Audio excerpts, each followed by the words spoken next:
If you're still trying to decide whether to go for a portable pizza oven or whether you're going to build one in, well, I'm here to help you today. The first main difference between the two is, you guessed it, size. Your built-in versions tend to be much larger than their portable counterparts.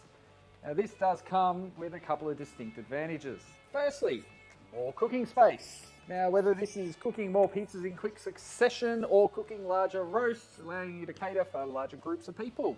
Secondly, they've got more thermal mass and more insulation.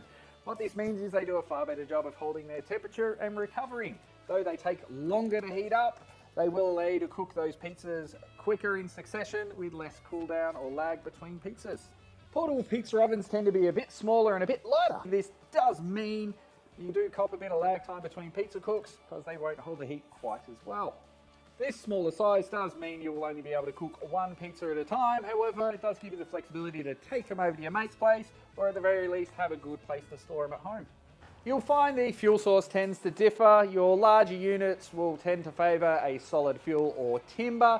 However, your smaller, more compact units will tend to favour gas. Now, considering your pizzas will take about 2 minutes to cook, the flavour won't really differ all that much. However, if you're someone who likes doing a bit of roasting, then you will find a much deeper flavour coming from a solid fuel unit, unlike the larger buildings. If you're someone who doesn't quite have the space or wants the flexibility of being able to take your pizza oven with you, the portable's a great option. However, if you're someone that wants to cook for a lot of people or really wants to chase that deeper flavour, the bigger buildings are awesome.